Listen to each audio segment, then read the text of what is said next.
මේ සමාජයේ කතා වෙන චෝදනාව මෙන්න මේ ව්‍යාජ උප්පැන්න සහතිකයක් සම්බන්ධව මම සභාගත කරනවා. කොහොමද එහෙම සඳහන් කරන්නේ? ඒක සම්පූර්ණයෙන්ම සිද්ධියේ මේ වෙනකොට මාධ්‍යයේ යන දේවල් මම කතා කරන්නේ. මොකද්ද මේ එක පුද්ගලයෙක් එල්ල කරගෙන ශිරාණි බණ්ඩාරනායක මහත්මියට පාර්ලිමේන්තුව තුල කරපු දේ නැවතත් අපේ රටේ අග්‍රවිනිශ්චයකාරතුමාට සිදු වෙන්නට අපි රජයක් හැටියට ඉඩ දෙන්න හොඳ නැහැ. විනිසුරුවරුන්ගේ දූර කාලයේ වැඩි කිරීම සම්බන්ධයෙන් අදත් පාර්ලිමේන්තුවේදී උණුසුම් වාද විවාද ඇති වුණා. ඒ රෝහිණී කවිරත්න මන්ත්‍රීවරිය සිදු කළ ආందోලනාත්මක ප්‍රකාශයක් හේතුවෙන් අද වෙනකොට ආණ්ඩු ක්‍රම ව්‍යවස්ථාව වෙනස් කරලා විධායක ජනාධිපති ධූරය අහෝසි කරනවා වැනි නොයෙකුත් දේවල් කතා කරපු මේ ආණ්ඩුව 22 වෙනි සංශෝධනය ගේන්න යනවා. මොකටද වර්තමාන අගවිනිසුරු විනිශ්චයකාරතුමා පී.පී. සූරසේන අග්‍රවිනිශ්චයකාරතුමාගේ කාලය තව වසර දෙකකින් දික් කරන්න. ඇයි එතුමාව ගේන්න හදන්නේ? මේ තනතුරේ තියන්න. මොකද විපක්ෂයේ දඩයම් කරන්න තියෙනවා. අපි කිසි ප්‍රශ්නයක් නැහැ වංචා දූෂණ සම්බන්ධයෙන් විමර්ශනය කරලා ඕන කෙනෙක් ගත්තට. හැබැයි අනවශ්‍ය ලෙස ඒ දේවල් සිද්ධ කරගන්නට මේ ආණ්ඩුවට ඕනකම තියෙනවද කියන එක පිළිබඳ ප්‍රශ්නයක් තියෙනවා. සමාජයේ කතා වෙනවා, ඒ වගේම විනිසුරුවන් අතරත් තියෙනවා කියලා ආරංචි වෙනවා. මෙන්න මේ ව්‍යාජ උප්පැන්න සහතිකයක් සම්බන්ධව මම සභාගත කරනවා. මෙන්න මේක අන්තර්ජාලයේ තියෙනවා. මේකේ තියෙන්නේ ජයන්ත ජයසූරිය අග්‍රවිනිශ්චයකාරතුමා ඉන්න කාලේ හැදුවා කියලා කියවෙන මේ මගේ වෙලාව දෙන්න නැතුව කතාවෙන් පස්සේ ඔබතුමියගේ අදහස දක්වන්න කියනවා. ගරු මුලාසනාරෝඩ මන්ත්‍රීතුමනි 83 ස්ථාවර නියෝග පැහැදිලිව සඳහන් කරනවා ජනාධිපතිවරයාගේ හෝ වැඩ බලන ජනාධිපතිවරයාගේ පාර්ලිමේන්තු මන්ත්‍රීවරයන්ගේ විනිශ්චයකාරවරයන්ගේ හෝ යුක්තිය පසඳලීමෙහි නියුක්තන් තැනැත්තන්ගේ පෞද්ගලික පැවැත්ම පූර්ණ යෝජනාවකින් හැර මතු කරනු නොලැබිය යුත්තේය.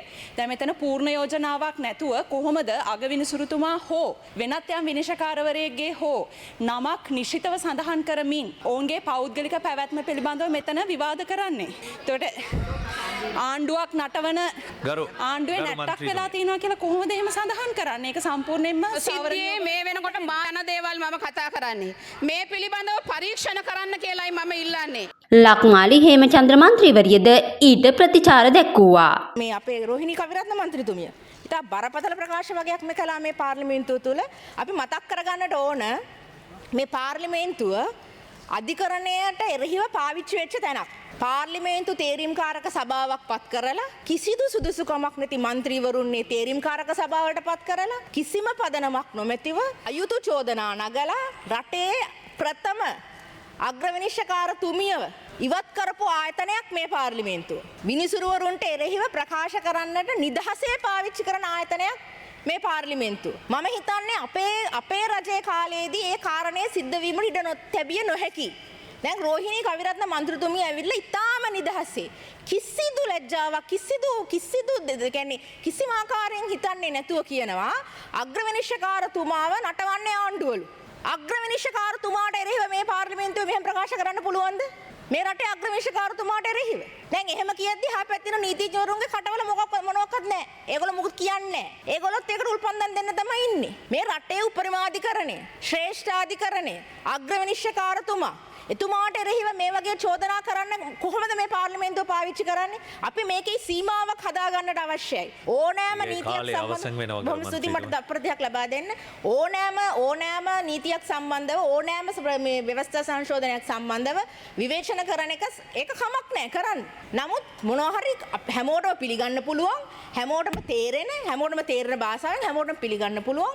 අපිට කතා කරන්න පුළුවන් කරුණු ගේන. මොනවද මේ අග්‍රවිනිශ්චයකාරතුමාට ආණ්ඩුව මොකක්ද අග්‍රවිනිශ්චයකාරතුමා ආණ්ඩුවට හෙට දීලා තියෙන තීන්දුව?